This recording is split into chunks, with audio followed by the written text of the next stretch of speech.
Урматтуу мусулман бир тууганым, Рамазан айы өтө берешендиктин айы болуп эсептелинет. Мусулман адам берешен болушу керек. Мусулман адам колу ачык болушу керек. Мусулман адам колунан келген жакшылыкты башкалардан аябаш керек. Колунан эмне келет, ошону башка мусулмандарга пайдасын тийгизиш керек, жеткириш керек. Биздин динибиз берешендикке чакырат. Жана мусулман пенденин кыямат күнүндөгү чыныгы жеңиши, анын ийгилиги бул анын берешендигине байланган. Ким бейишке кирем дей турган болсо, дозоктон кутулам дей турган болсо, анда өзүнүн нафсы сараңдыгынан өзүнү куткарыш керек, сакташ керек. Өзүнүн нафсы сугалактыгынан, дүйнөгө болгон ачкөздүгүнөн өзүнү куткарып, Аллах жолуна кайрымдуулуктарды көп кылыш керек. Аллах жолуна мал мүлкүн сарпташ керек. Аллах жолуна өзүнүн убактысын сакташ керек. Аллах жолуна өзүнүн илимин сарпташ керек. Аллах жолуна өзүнүн жанын берген даяр болуш керек. Мына ошондо момун адам кыямат күнүндө чыныгы ийгиликке жете алат.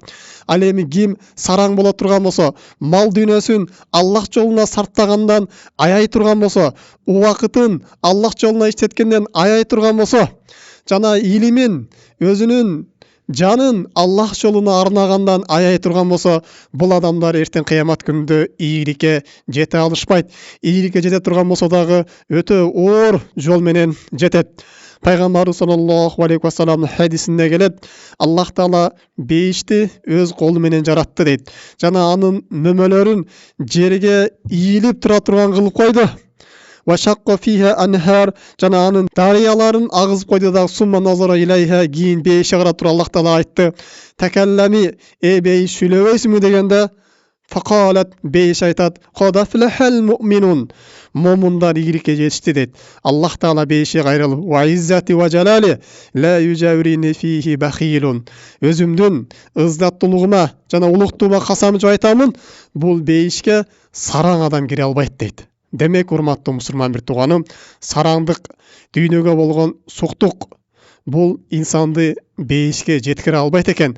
Аллах Таала башка бир аяттарда: "Ама юқашу ханафсихи фаулайка хумул муфлихун", ким өз нафсысын дүйнө сугалактыктан, нафсы каалоосунан сактаган болсо, куткарган болсо, мына ушул адамдар ийгиликке жетти дейт. Демек, урматтуу мусулман бир тууганым, биз Аллах жолуна кайрымдуулук кылганды үйрөнөлү. Жана Аллах жолуна көп кайрымдуулук кылайлы. Аллах жолуна кайрымдуулуктан биз аянбайлы. Колубуздан келишинче көбүрөөк кайрымдуулуктарды аткара турган болсок, эртең кыямат күнүндө ошончо тез бейишке жетип алуубузга бизге себепкер болот. Кабыр азабынан сактайт, дозок азабынан сактайт, жана бейиште биздин даражабыз бийик болуп, пайгамбарлардын бирге болууга бизге эң чоң себепчи болот. Анткени берешендик бул чыныгы момундардын сыпаты. Берешендик бул пайгамбарыбыз саллаллаху алейхи вассаламдын сыпаты болуп эсептелинет. Бул берешендик Аллах Тааланын сыпаты. Пайгамбарыбыз хадисинде айтат: "Инналлаха жават, юхиббул жуда". Аллах Таала берешен болгон зат. Жана ошондой эле берешендикти жакшы көрөт дейт. Урматтуу мусулман бир тууганым, өзгөчө пайгамбарыбыз саллаллаху алейхи вассалам ажвадунас, адамдардын эң берешени болчу. Өзгөчө Рамазан айы келгенде пайгамбар саллаллаху алейхи вассалам андан дагы каттуу берешендиги күчөйт эле деп сахабалар бизге сүрөттөп беришет. Ошондон урматтуу мусулман бир тууганым, биз Рамазан айында көп берешендик кылышыбыз керек. Садакаларды, кайрымдуулуктарды көп аткарышыбыз керек. Албетте мунун пайдалары өтө көп болуп эсептелинет. Биринчи эле пайдаларынан эмне үчүн Рамазан айында биз кайрымдуулукту көп кылып калышыбыз керек дегенде, бул айдын биринчи эле шарафу заман, бул ай шарапаттуу болгон ай, мудафатул ажрул амали фихи, бул айда жасаган амалдардын сооптору көбөйтүп берилет. Бул айдын өзгөчөлүгүнөн, башка айlardan айырмаланып туруусунун бир белгилеринен бул башка айдагы берилбеген сооптор Рамазан айында берилет. Пайгамбар хадисинде айтат: "Афдолу садакаты фи Рамазан", эң жакшы садака, эң афдел, сооптуу садака бул Рамазан айында берилген садака дейт. Демек, урматтуу мусулман бир тууганым, биз садакаларыбызга дагы көбүрөөк сооп алалы дей турган болсок, таразабызга дагы оруураак сооптор түссүн дей турган болсок, аз эле садака берип туруп көп соопко жетели дей турган болсок, анда Рамазан айында кылышыбыз керек экен. Ошондуктан пайгамбар саллаллаху алейхи вассалам Рамазан айында өтө берешендиги күчөчү дейт. Жакшы иштерди пайгамбарыбыз шамалдай тез болуп шашып аткарып калат эле деп сахабалар бизге сүрөттөп берет.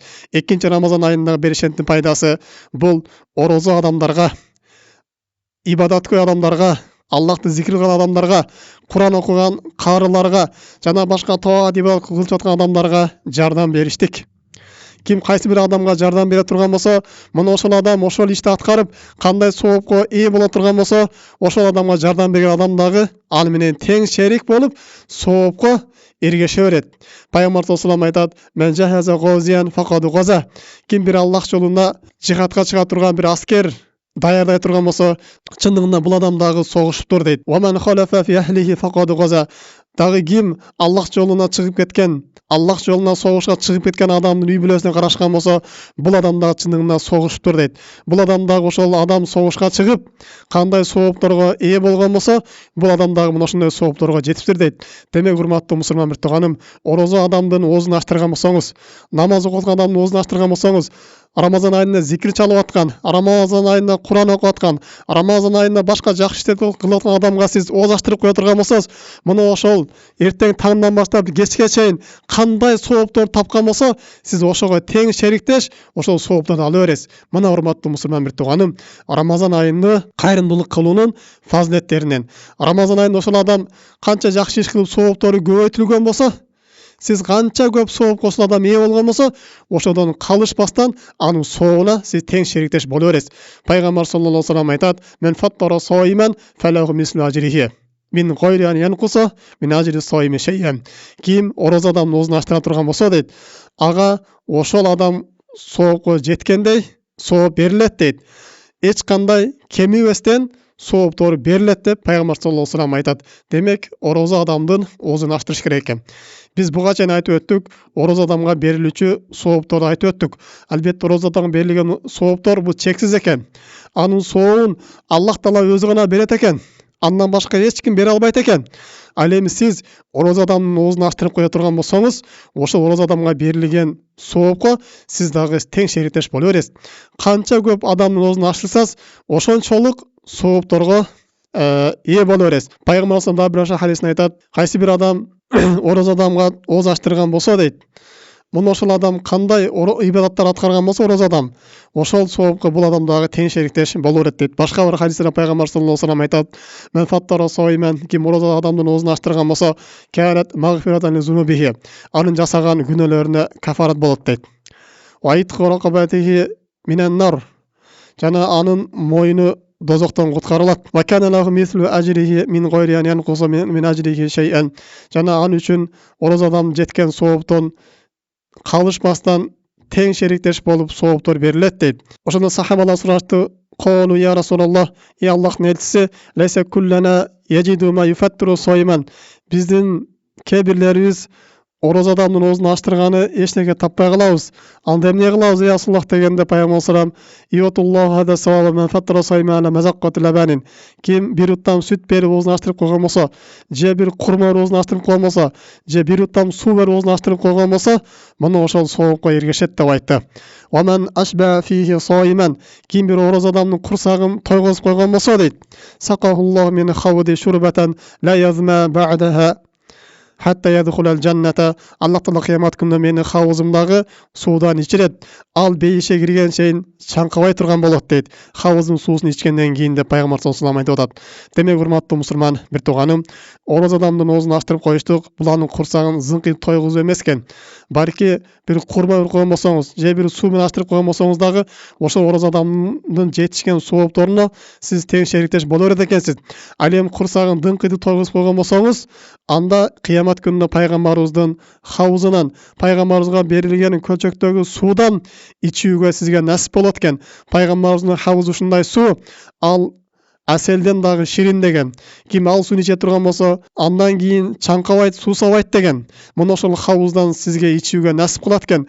Демек, урматтуу мусулман бир тууган, Рамазан айында өзгөчө кайрымдуулук кылыштык, орозо адамдын оозун ачтырыштык, Рамазанда Куран окуп аткан карыларга жардам берип коюштук. Рамазанда кандай бир ибадатта болгон адамдарга жардам берип коюштук. Ошолор менен тең шериктеш, соопторго сиз болор экенсиз.